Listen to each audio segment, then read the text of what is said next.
राम राम सा स्वागत सगड़ा को दूरदर्शन की खास पेशकश कार्यक्रम भेड़ारी बाता माए। कार्यक्रम में आपकी खातर दर्शकों की खातर ले रहा हाँ जानकारियाँ भेड़ारी भेड़ा का बारा में जाना ला, भेड़ा के पालन का बारा में जाना ला, बाका रख रखाव बाकी देख रेख का बारा में जाना ला।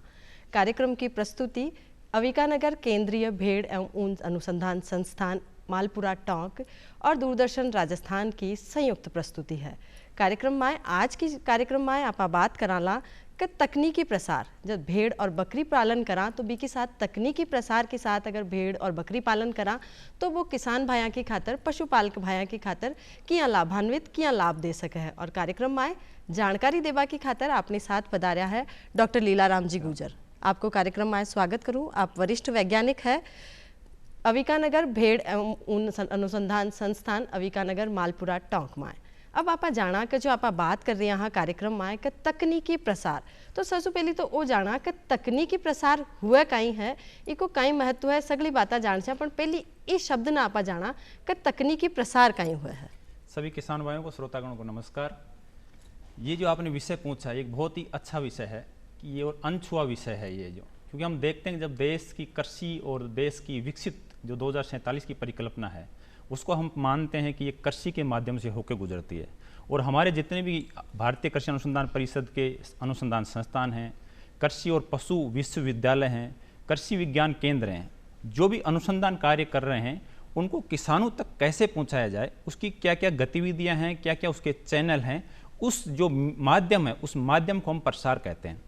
और इस प्रसार का मुख्य उद्देश्य यही है कि जो नवीन टेक्नोलॉजी हैं या नवीन नवाचार जो हो रहे हैं पशुपालन में या कृषि के अंदर हैं वो किसानों तक पहुँचें और किसान उसका फ़ायदा उठा के अपनी उत्पादन जो है या उत्पाद उनकी उत्पादन क्षमता बढ़ा पाएँ। यही इसका मेन प्रसार का वो है। और इसका जो महत्व की बात कर रहे हैं यहाँ पर, जो महत्व इसका है कि जब प्रसार किसानों तक जाएगा तो सबसे पहले ये होती है किसान का जो दृष्टिकोण उसमें बदलाव लेके आएगा, क्योंकि दूसरा उसके ज्ञान में बदलाव आए। कई किसान रहते हैं जो परंपरागत तरीके से खेती कर रहे हैं वो लोग, और अभी वर्तमान में ऐसी नवाचार की और नवीन तकनीकियां आ गई जो इनके बारे में किसानों को जानकारी नहीं होती है। तो वो जब नवीन तकनीकियां और नवाचार उनके पास जाएंगी तो मेरा मानना है कि उनका जो उत्पादन है वो बढ़ेगा और उनके बारे में जानकारी के माध्यम से वो अपना जो रोजगार उसका सर्जन और ज़्यादा तरीके से करेंगे। इसके जो मेन महत्व के अंदर एक ज्ञान में परिवर्तन करता है, उसके दृष्टिकोण में बदलाव आएगा, जब ज्ञान जाएगा तो उसके व्यवहार में बदलाव आएगा, उसके साथ साथ उसके आत्मनिर्भरता भी उसके साथ बढ़ेगी। तो मेरा ये मानना है कि ये जो प्रसार है एक अनछुआ पहलू है जो किसानों के लिए बहुत जरूरी है, क्योंकि जो तकनीकियां जो डेवलप हुई है उनको किसानों तक पहुंचाना एक महत्वपूर्ण विषय होता है और यही इसका प्रसार का कार्य। कुल मिलाकर बात है कि जिथे वही काम तकनीक के साथ करसो, वही पशुपालन थे जब तकनीक के साथ करसो तो थे अवश्य रूप से बांको थाका जो पशुपालन कर रहा हो बिको स्तर बढ़ा सको हो, बिको उपयोगिता बढ़ा सको हो, और जो उत्पादन आप करबो चाह रहे हो बिको उत्पादन भी आप बढ़ा सको हो। तो शिक्षा जरूरी है, शिक्षा के साथ भी की तकनीक की जानकारी हो वो जरूरी है और वो ही है तकनीकी प्रसार। अब बात करा कि जो आप भेड़ पालन और बकरी पालन की बात आप कर रहे हैं बी के साथ जब तकनीकी प्रसार ने जोड़ा तो वो किया आगे बढ़ा है। बिल्कुल बिल्कुल, बहुत अच्छी बात पूछी आपने। अपन देखते हैं पहले जो किसान भाई थे जो पशुपालन करते थे या खेती करते थे तो उनका जो उत्पादन जो क्षमता आती थी वो बहुत कम थी। जैसे आप कृषि की बात करें जो वैरायटी थी, ऐसी वैरायटी थी जिनका उत्पादन बहुत कम था या सूखे से प्रभावित होती थी, बीमारियों से प्रभावित होती थी। ऐसे ही पशु में भी था, पशु में ऐसी ऐसी बीमारी आती है जिसमें पूरा रेवड़ का रेवड़ उनका खत्म हो जाता था। लेकिन जब से ये टेक्नोलॉजी और तकनीकी का ज्ञान किसानों तक पहुंच पाया है उसके बाद में हमें देखने को मिला है कि उनकी ये दोनों चीज़ें थी, जो नुकसान हो रहा था उसका किसान उसका भरपाई कर रहा है। क्योंकि आजकल जो ऐसी वैरायटी आ गई, मैं फसलों की बात करूँ तो जो सूखा प्रभावित फसल होती हैं जिनमें उनसे कोई असर नहीं पड़ता, बीमारियों का कोई असर नहीं पड़ता उस पर। जो साथ ही पशु में भी यही हाल है। अभी जो पशुपालन हो रहा है हमारा, जो पहले जब मैं बात करूँ जब 1974-75 की बात है कि हमारा संस्थान एक ORP रिसर्च प्रोजेक्ट चलाता था, तो उसमें जब हम किसानों के आंकड़े एकत्रित किए उस समय हमें लगा कि लगभग 25% के करीबन किसानों की मृत्यु दर आती थी फील्ड के अंदर है, जो फ्लोक के अंदर है जो। लेकिन आज जब से उन्होंने किसान भाई ने एक वैज्ञानिक तरीके से उसका जो कैलेंडर हमारा जो संस्थान ने डेवलप किया उसका जब से अडोप्शन किया, उन्होंने अंगीकृत किया है, उसके बाद में उसकी जो मृत्यु दर घट के आज 5% पे आ गई। इसका मतलब क्या हुआ, किसान एक रेवड़ पे 20 से 5 पे 25 से 5 पे आ गए, तो इसका मतलब 20 जानवर 1 करोड़ वाला बचा रहा है। तो ये सीधा सा किसान को फायदा हुआ रहा है। ये ही एक परंपरागत और टेक्नोलॉजी का जो समावेश, उसका फायदा है, जिससे किसान इसको अंगीकार कर सकते हैं और इसका फायदा उठा सकते हैं। तो वो मोटो मोटो सो फर्क है कि अगर ते तकनीक के साथ किसानी और पशुपालन कर से हो और एक परंपरागत जो पशुपालन हो रही हो भी मोटो मोटो अंतर है कि जो आपको उत्पादन है आप बिना लगातार बढ़ा सको हो और नवाचार के साथ आगे चाल से हो तो भी की उपयोगिता और उत्पादन अवश्य रूप से दोनों बढ़ाया जा सके। अब आप बात कर रहे हैं जो तकनीकी प्रसार की, तो भी आगे चला कि जो तकनीकी प्रसार काई हुआ है पशुपालक भाइयों की खातर वो क्या महत्वपूर्ण वो आप जान लियो तो आगलो पड़ाव आ जावे है कि जो तकनीकी प्रसार है बिना पशुपालन के साथ जोड़े तो वो किया तकनीकी प्रसार ने आगे बढ़ावे, जिया की बात करा पा तो भी कि कई कई विधा हो सके है तकनीकी प्रसार की। बिल्कुल बिल्कुल, तकनीकी प्रसार का मतलब है कि विभिन्न विधियों के माध्यम से किसानों तक टेक्नोलॉजी कैसे पहुंचे। इसके विभिन्न माध्यम, मेनली 3 माध्यम हैं।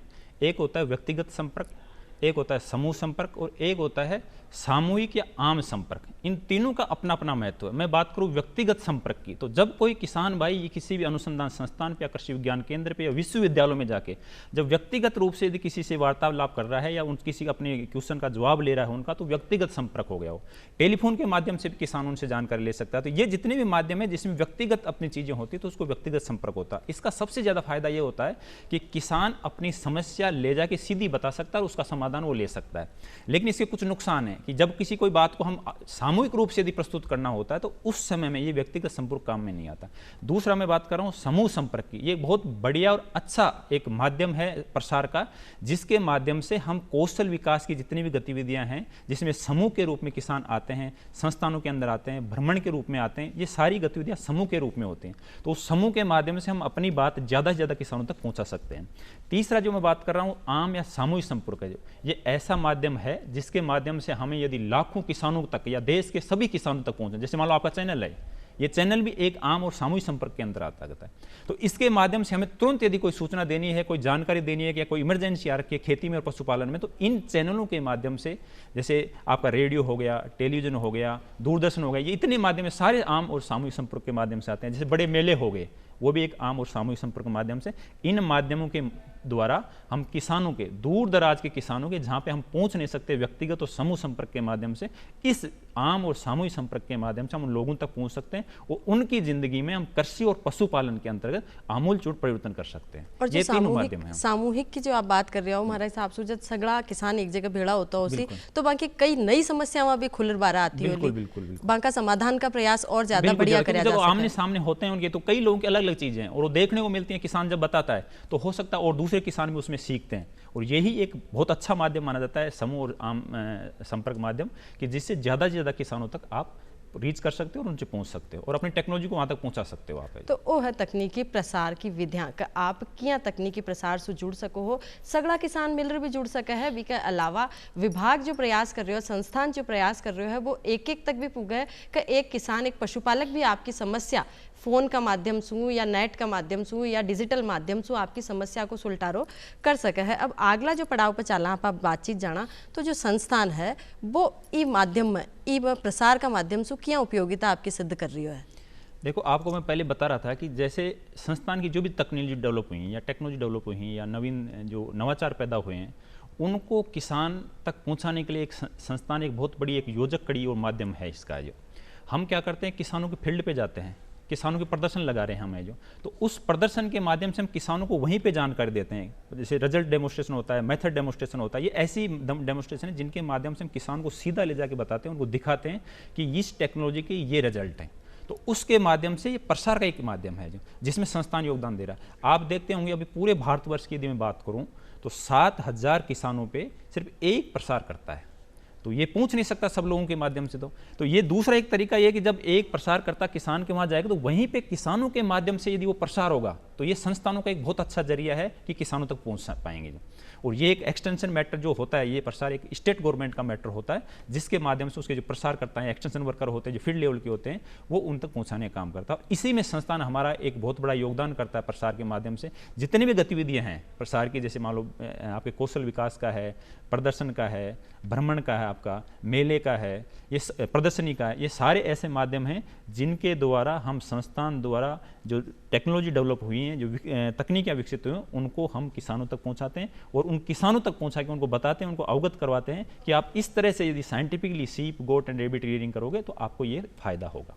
तो किसाना को जो रुझान है जी। वो कसे देखने मिल रही है, क्योंकि ये सगली बातें जो पशुपालक भाइयों की खातर ही तो है और बहुत अच्छो संस्थान प्रयास कर रही है कि थाने तकनीक के साथ जोड़ और आगे बढ़ा रही है।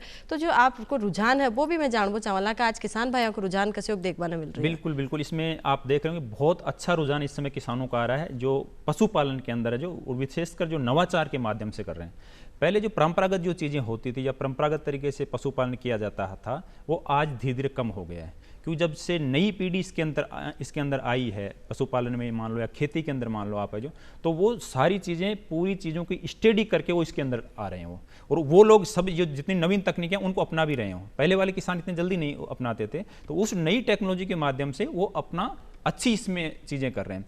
मैं बात करूँ, जैसे पहले एक इल्ड गैप का काम होता था कि जो हमारे पास टेक्नोलॉजी थी और जो किसान के प्रक्षेत्र में जो उत्पादन आ रहा, इसमें बहुत बड़ा गैप होता था, और वो गैप होने का कारण यही है, या तो एक्सटेंशन उसमें गैप था या नॉलेज का गैप था। ये दो कारण होते थे जिसके अंदर ये गैप है। जबकि हमें ये है, हमारे पास आंकड़े हैं कि जो अनुसंधानों के अंदर जो पोटेंशियल यील्ड है उस टेक्नोलॉजी की, वो बहुत अच्छी यील्ड है, जबकि किसान के वहाँ पे जो पैदावार हो रही है, जो यील्ड आ रही है, उसमें बहुत बड़ा गैप है। तो इन गैप को कम करने के लिए जो चीज़ें हैं, उसमें प्रसार का मेन योगदान है कि आप उस नॉलेज गैप कम करें और जो एक्सटेंशन गैप उसको कम करें, ताकि किसान की उत्पादकता है वो भी जो रिसर्च अनुसंधानों पे जो पोटेंशियल यील्ड आ रही है टेक्नोलॉजी की, उसके एट पार हों। तो ये इसमें बहुत बड़ा योगदान इसका प्रसार का है। और वो मोटो मोटो योगदान आपने बता दिया कि एक साधारण जब आप परंपरागत रूप से पशुपालन करते हो जब, और जब तकनीक के साथ जुड़ करते हो, तो दोनों में कई अंतर आसी, तो दिखता ही दिखता थाने मोटो मोटो उत्पादन का रूप में वो अंतर घणो बड़ो देखने मिलसी। और जो उत्पादन को जो अंतर है इन आप कम कर सको हो, बशर्ते आपने तकनीक को ज्ञान होना चाहिए, पूरा भी की शिक्षा होनी चाहिए, तो आप जरूर कामयाब पशुपालक बन सो और आपका भविष्य ने सुरक्षित और समृद्ध कर सको हो। अब आप बात करा जो तकनीकी प्रसार की आप बात कर रहे हैं, विभाग संस्थान जो प्रयास कर रहे है, तो सीधो सीधो किसाना से जरूर, और जब वो इन्हें आगे बढ़ावे तो किसाना की खातर, पशुपालक भाइयों की खातर वो कई कई बाका योगदान करे है। देखो, ये एक तरह से मैं बताया आपको पहले भी कि एक योजक कड़ी के रूप में काम कर रहा है। संस्थान है जो किसानों का और अनुसंधान संस्थान में हो रहे हैं, और जो किसानों की वहाँ ले जाने का ये योजक कड़ी के रूप में काम कर रहा है। और इसमें हमारे विभिन्न स्कीमें चल रही हैं जिनके माध्यम से हम किसानों तक पहुँच रहे हैं, और इन स्कीमों के माध्यम से हम किसानों का कौशल का भी विकास कर रहे हैं, उनके जो जानवर हैं उनके स्वास्थ्य के ऊपर भी काम कर रहे हैं, हम उसके पोषण के ऊपर भी काम कर रहे हैं। ये विभिन्न तकनीकें हैं जिनके माध्यम से हम किसानों के वहाँ पे काम कर रहे हैं, और ये योजक कड़ी में उनको किसानों को अनुसंधान क्षेत्र तक लाना और उनकी जो टेक्नोलॉजी है उनको किसानों तक पहुंचाने का, इसके रूप में ये प्रसार है जो योजक कड़ी के रूप में काम कर रहा है। तो एक प्रकार को सेतु है, एक पुलिया है जी का माध्यम से जी पुलिया पर जी सेतु पर चढ़ और आप आर्थिक समृद्ध हो सको हो और एक कामयाब पशुपालक बन सको हो। तो इस सेतु पर चढ़ जब आप आगे बढ़ो तो वहाँ की आई आशा रेवली कि एक कामयाब पशुपालक का रूप में आप आगे बढ़ो। अब आप जो तकनीका की बात आप कर रहा हो, जो सेवावां की बात आप कर रहा हाँ, बे सेवावां बे तकनीका कसी कसी है जो किसान भाइयों तक पुगाई जा रही है। बिल्कुल भी संस्था ने विकसित बहुत सी तकनीकें ऐसी हैं जो विकसित की हैं हाल ही में, और इन तकनीकें सभी विभागों के आधार पे है। जैसे मैं बात करूं नस्ल सुधार की या नस्ल संवर्धन की बात करें तो राजस्थान में ज़्यादातर भेड़ें हैं जो देसी टाइप की भेड़ें हैं उसमें, जो या पूरे भारत की बात करें उसमें देसी टाइप की भेड़ें हैं। लेकिन हमारे संस्थान अभी हाल ही में एक ऐसी नस्ल विकसित किया है जिसके अंदर ज़्यादा बच्चे देने की कैपेसिटी, प्रोलिफिक ब्रीड है, वो ज़्यादा बच्चे देने की उसमें क्षमता रखती है। जबकि पूरे भारत में ज़्यादातर भेड़ें ऐसी हैं जो एक टाइम में एक ही बच्चा देती हैं। इसका मतलब ये हुआ सीधा, इस टेक्नोलॉजी का मतलब ये हुआ कि जो किसान आज से पहले 100 जानवर रख रहा था, वो किसान 35 से 40 जानवर रख के और उतना उत्पादन ले सकता है जितना 100 जानवर पे ले रहा था। तो ये एक नस्ल सुधार के माध्यम से हमारा एक विभाग काम किया है जिसमें हमने अविशान नस्ल डेवलप की है। एक दूसरी ऐसी टेक्नोलॉजी है जो सममध्यकालन की एक टेक्नोलॉजी है जिसको ईस्टर सिंक्रोनाइजेशन बोलते हैं। कई रेवड़ हमने देखते हैं प्रक्षेत्र पे किसानों के हैं जो कि 100 में से 2 या 3 जानवर ऐसे होते हैं जो कभी हीट में नहीं आते, जो मद में नहीं आते उनको। तो उस टेक्नोलॉजी के माध्यम से, ईस्टर सिंक्रोनाइजेशन टेक्नोलॉजी के माध्यम से हम आर्टिफिशियल रूप से उन जानवरों को हीट में लाते हैं और उसके बाद में उनसे हम बच्चा पैदा करते हैं। ये सीधा सा फायदा हो गया किसान को कि 2% जानवर है तो भी 2% का उसको सीधा फायदा होगा, 3 है तो 3% का सीधा। ऐसे ही कुछ ऐसी टेक्नोलॉजी है हमारे पोषण विभाग की हैं जो, जिसमें जैसे मान लो हमने अभिशान तैयार किए हैं, या कुछ ऐसे जानवर हैं, भेड़ें हैं या बकरी हैं जिनकी माँ के दूध कम होता है और बच्चे उनके तंदुरुस्त नहीं होते, उनकी पूरी प्रॉपर ग्रोथ नहीं आ पाती, उनकी बॉडी की वृद्धि नहीं हो पाती, तो उनके लिए हमने एक मेमनाप्रास एक ऐसी टेक्नोलॉजी डेवलप की है जिसके माध्यम से वो आर्टिफिशियल उनको दूध पिला के और उनका ग्रोथ या परफॉर्मेंस ले सकते हैं। इसके साथ ही जो एक पशु स्वास्थ्य विभाग है हमारा, जिसका मैं पहले भी जिक्र किया था कि वो ऐसा विभाग है जिसने साइंटिफिकली तरीके से पूरे वर्ष का एक चार्ट तैयार किया है उन्होंने कि कौन से महीने में किसान भाई कौन सा टीका लगाए, कब उसको डिवॉर्मिंग करनी है, उसको किस किस बातों का स्वास्थ्य का ध्यान रखना है। और वही एक ऐसी टेक्नोलॉजी रही है जिसको वैज्ञानिक तरीके से जब से किसान अपनाया है तो मोर्टेलिटी जो मैं 25% की बात कर रहा था वही टेक्नोलॉजी घटा के आज 5% पे लेके आ गई, जिसका सीधा सा फायदा हो रहा है। यदि मैं एक किसान से ऐसी बात करता हूँ, पूरे भारतवर्ष के इसकी आंकड़े को आप कैलकुलेशन करोगे तो एक ड्रास्टिकली इसमें चेंज आया है, जिसमें मृत्यु दर डायरेक्टली रिड्यूस होकर है। इसके साथ ही हमारा विभाग है जो ऊन के ऊपर काम करता है। आजकल देख रहे हैं कि ऊन की वैल्यू नहीं मिल रही किसानों को, जो उसकी कीमत है जो बहुत कम हो गई है। हमारा संस्थान इसके लिए एक मूल्य संवर्धन की चीज़ें कर रहा है, ऊन के ऊपर डिफरेंट प्रोडक्ट्स बनाता है जो मूल्य संवर्धन के माध्यम से किसान की जो ऊन है उसकी वृद्धि हो, उसके प्राइस के अंदर वृद्धि हो।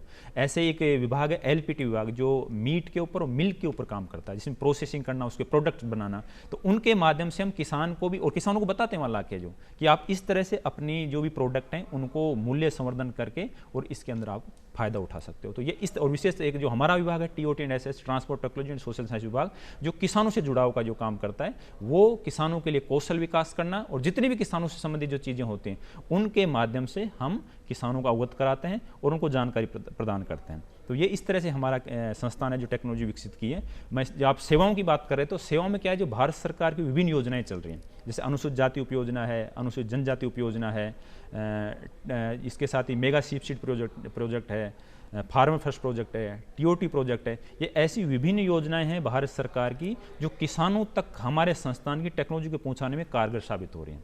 सबसे पहले इन स्कीमों के माध्यम से हम किसान का कौशल विकास का काम करते हैं।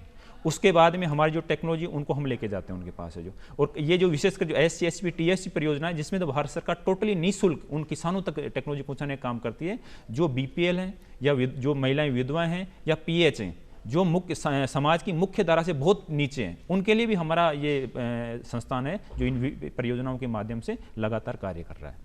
और इसी साथ साथ जो सरकारी प्रयास तो आप बहुत अच्छा बताया, और किसान भाई माँ का पशुपालक भाया ने काफ़ी अच्छा समझ में भी आया होला, और जो मूल्य संवर्धन को एक अलग ही उपयोग में बताया आपने, वो भी आपने लिए घणो अच्छो हो सके। अगर आप मूल्य संवर्धन अपनाता हुआ पशुपालन अपनास्या तो आपने अच्छे उत्पादन बाजार भाव से और आपने जुड़वा को मौको मिलसी। इसके साथ जो आप कौशल की बात जो कर रहा हो भी का बारे में जानवो चाहला का कौशल विकास जी आप बात ही कर रहे हैं, तकनीक के साथ जुड़स्या तो अवश्य रूप से आप कामयाब भी बनस्या और आगे भी बढ़स्या। तो बिया ही आप कौशल प्रशिक्षण सुजत जुड़स्या तो और ज़्यादा आगे बढ़स्या, तो भी को कतिक उपयोगिता महत्व है। बिल्कुल, देखो आप बहुत अच्छी बात पूछी है जो कि कोई भी यदि काम कर रहा है, किसान हो या कोई भी बिजनेसमैन हो, व्यवसायी हो, उसको सबसे पहले उस चीज़ का नॉलेज होना बहुत ज़रूरी है।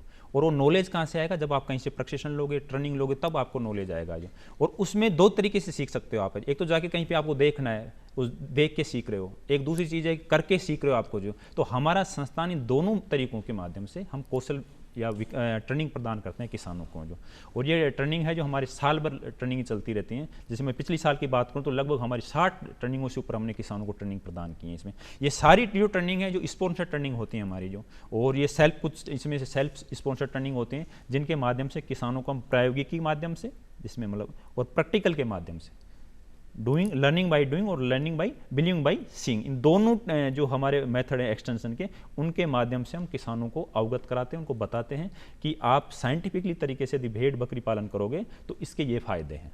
तो ये एक कौशल विकास मेरा मानना है कि सबसे पहला स्टेप है यदि किसी भी व्यवसाय को आप शुरू करते हो, चाहे पशुपालन हो चाहे खेती हो, कि उसके माध्यम से आप यदि काम करोगे। दूसरी बात उसमें आगे के हम भविष्य के बारे में बात करते हैं, जैसे मार्केटिंग का बात होगी, तो उसमें क्योंकि जब तक मार्केटिंग का आपको पता नहीं है और आप प्रोडक्शन, किसान की सबसे बड़ी समस्या तो ये है कि किसान प्रोडक्शन करता है लेकिन मार्केटिंग को नहीं देखता। ये एक बहुत बड़ा पहलू है।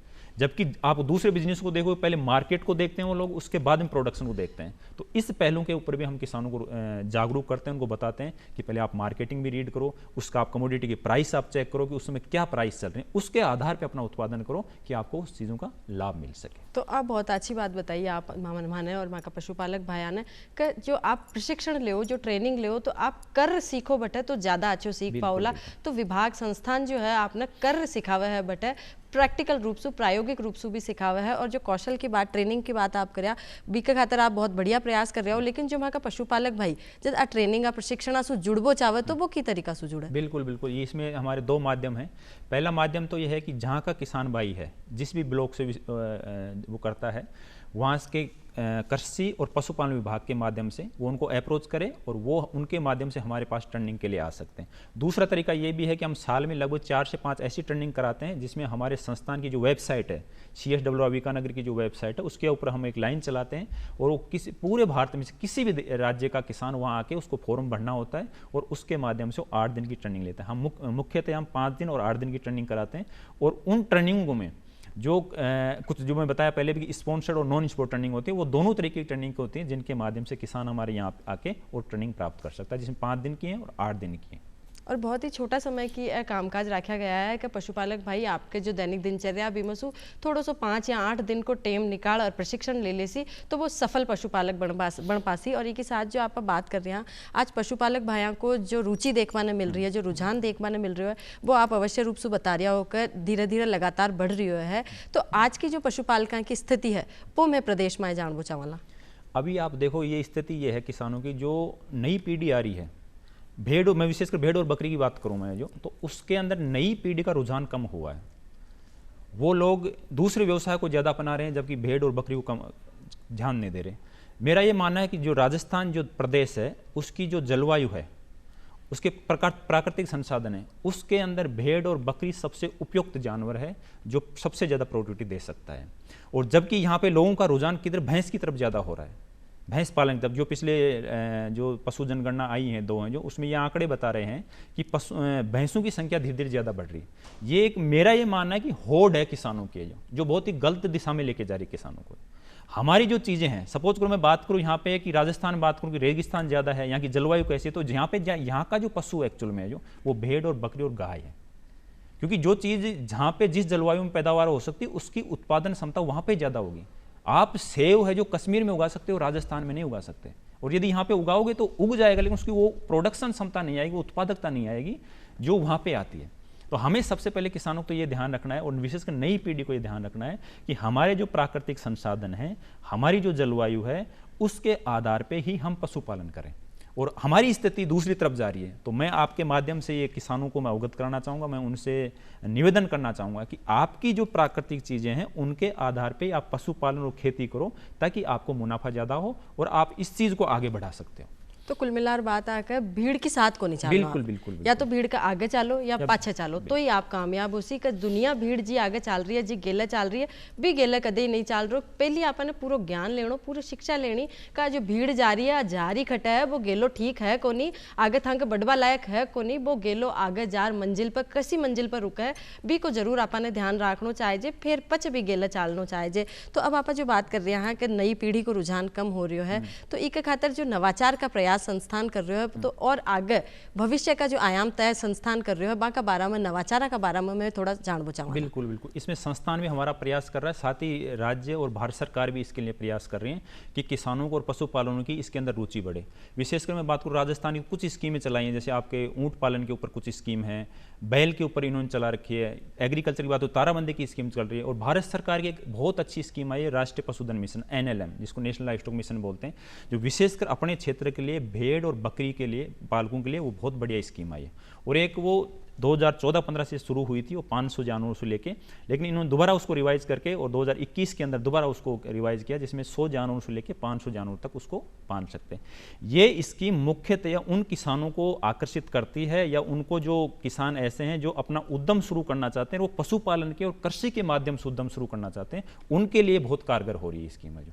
क्योंकि जब तक युवा पीढ़ी का रुझान उनको कुछ बिजनेस के रूप में नहीं दिखेगा, क्योंकि खेती जो हमारी है, परंपरागत जितनी भी खेती हुई है, उसमें सिर्फ हमने आजीविका को फोकस रखा है कि सिर्फ हमारी आजीविका हो जाएगी। लेकिन जो नई पीढ़ी है वो आजीविका पे नहीं चल के वो उसको बिजनेस का रूप देगी। उस बिजनेस को रूप के देने के लिए ये भारत सरकार की बहुत बड़ी योजना है। दूसरी इसमें जो भारत सरकार की जो मंशा पीछे थी, क्योंकि जैसे जैसे जनसंख्या बढ़ रही है इंडिया में, वैसे वैसे मीट खाने वालों की संख्या बढ़ रही है। हमारे राजस्थान के यदि मैं आंकड़े बताऊं, 2000 में, सन 2000 की बात करूं तो मुश्किल से 5% लोग जो मीट खाने वाले लोग थे, नॉन वेजिटेरियन लोग थे, जबकि 2021 के आंकड़े बताते हैं कि 26.8% लोग हैं जो नॉन वेजिटेरियन हो गए हैं यहाँ पे। ऐसे यदि आगे आप 2031 के आंकड़े आएंगे तो इसमें और बहुत ड्रास्टिकली चेंज आएगा। तो जब बढ़ती मीट की मांग को आपको सप्लाई करना होगा, और यदि सप्लाई नहीं होगी वो, तो आपको पता है कि जब किसी डिमांड बढ़ती है तो उसकी प्राइस हाइक होती है। ये इकोनॉमिक्स का नियम है जो। तो उस प्राइस को रोकने के लिए भारत सरकार का ये है कि बाहर से सामान नहीं आयात करें, हम यहीं पे ऐसे एंटरप्रेन्योर्स डेवलप करें जो हमारे यहाँ बढ़ती मीट की मांग की सप्लाई को यहीं पूरी कर सकते हैं। तो उन्होंने ये स्कीम चलाई थी। उस स्कीम का चलाने के पीछे यही मंशा थी कि एंटरप्रेन्योर्स यहीं डेवलप पैदा करो कि आप बढ़ती जो मीट की मांग है उसको भेड़ और बकरी के माध्यम से आप पूरी कर सकते हो। तो उनका रुझान इसके लिए युवा पीढ़ी का इधर खींचने के लिए उन्होंने ये स्कीम लेके आए। और ऐसे ही हमारे संस्थान भी विभिन्न कार्यक्रम करता है, विशेषकर जैसे मैं स्कीमों की बात कर रहा था पहले, जो इन स्कीमों के माध्यम से हम जो अच्छे किसान हैं, जो प्रोग्रेसिव किसान हैं, प्रगतिशील किसान हैं, उनको हम हमारे दूसरे जो राज्य हैं जहाँ पे कृषि और पशुपालन काम करें, जैसे हरियाणा है, पंजाब है, हिमाचल है, दिल्ली है, उत्तर प्रदेश है, उनके माध्यम से हम उनको बताते हैं वहाँ पे कि आप यहाँ पे कौन कौन से नवाचार हो रहे हैं खेती और पशुपालन के अंदर है जो। और इसमें हमारा योगदान, विशेषकर हमारे जो निदेशक महोदय हैं, उनका बहुत बड़ा इसमें योगदान रहा है कि उन्होंने ऐसा प्रयास किया कि जो किसान यहाँ देख रहे हैं वो तो ठीक है, लेकिन जब वहाँ जाके उन्होंने देखेंगे तो उनको और चीज़ विश्वास होगी, वो चीज़ कि लोग किस तरह से काम कर रहे हैं, खेती कैसे कर रहे हैं, पशुपालन कैसे कर रहे हैं। क्योंकि जब तक आप एक कुएं के मेंढक हो तब तक पता नहीं चलेगा, क्योंकि समुद्र बहुत बड़ी चीज़ होती है। तो ऐसे भी प्रयास हमारा संस्थान कर रहा है कि दूसरे राज्यों में जाओ, वहाँ के अनुसंधान संस्थान देखो, कृषि और पशुपालन विश्वविद्यालय देखो कि वहाँ पे क्या काम हो रहे हैं, कौन से नवाचार हो रहे हैं, उनके माध्यम से वो उनको अवगत कराते हैं और जिसका उनको फायदा मिल भी रहा है। ऐसे बहुत से अभी किसान और जो युवा पीढ़ी आई है वो इसके अंदर बहुत बढ़ चढ़ के आगे भाग ले रही है कि उसमें फायदा ले सके। तो कुल मिलाकर जो बाजार की मांग है, जो बारह के लोगों की मांग है, बिना अपने ध्यान में रखता हुए आगे बढ़ना है और बिना ध्यान में रखता हुए तकनीका के साथ अपने आगे बढ़ना है। तो आ ही दूरदर्शन की खास पेशकश जी में आप बात कर रही हैं भेड़ारी बाता। आप कार्यक्रम में पधारिया डॉक्टर साहब, आपको घणो आभार। दूरदर्शन लगातार आप जुड़तो रहेलो ई कार्यक्रम का माध्यम से। आभार माने देव इजाजत। तो राम राम सा।